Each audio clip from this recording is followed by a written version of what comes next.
Imagine my horror when I found this RX-78-2 in high grade sitting on a back shelf in a thrift store.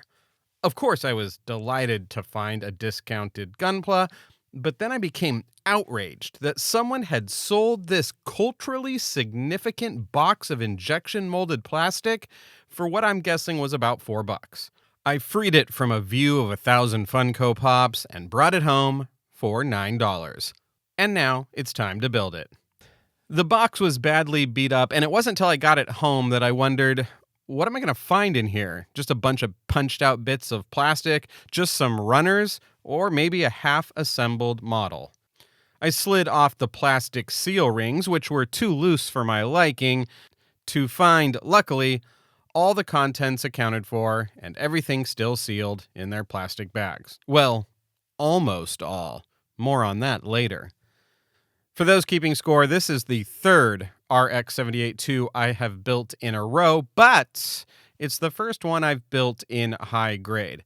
I built two in entry grade for the speedrun video. Check it out if you haven't seen it. And I'll tell you this, I found it really neat and interesting. I mean, it's something I really liked, was to see how the parts and the directions were simplified for the entry grade, but then how you took those same parts and made them slightly more detailed for the high grade.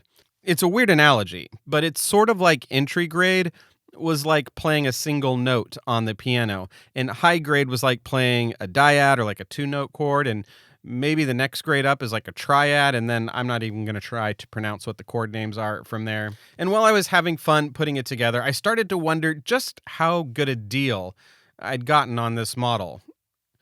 So I looked it up on Amazon, and turns out I saved about $13.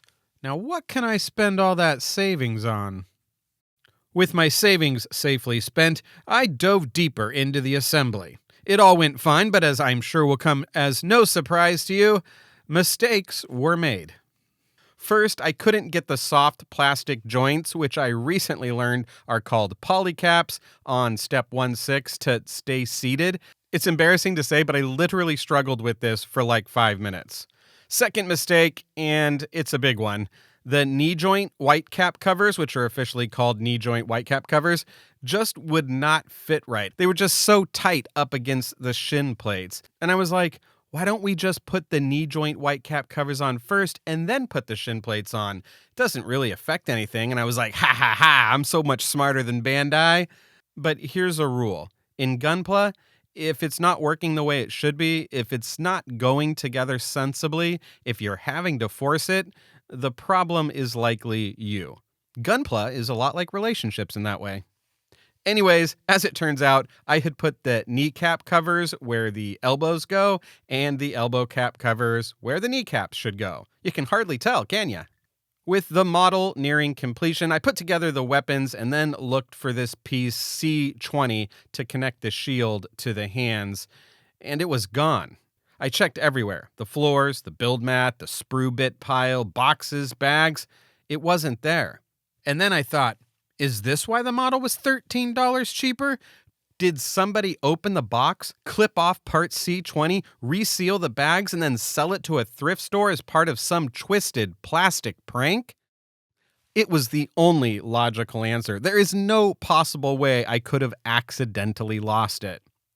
When I was all done with the kit, I decided to give it a sanding and then try panel lining for the first time, which started off terribly. Literally, I have no idea what I'm doing. I had the wrong grit sandpaper, wrong type of sanding boards. It was just not a good move and maybe ruined the model. The panel lining wasn't much better. I tried the markers, which I didn't care for, and then the little dip pen in the jar or the little brush that comes with it, which I much preferred.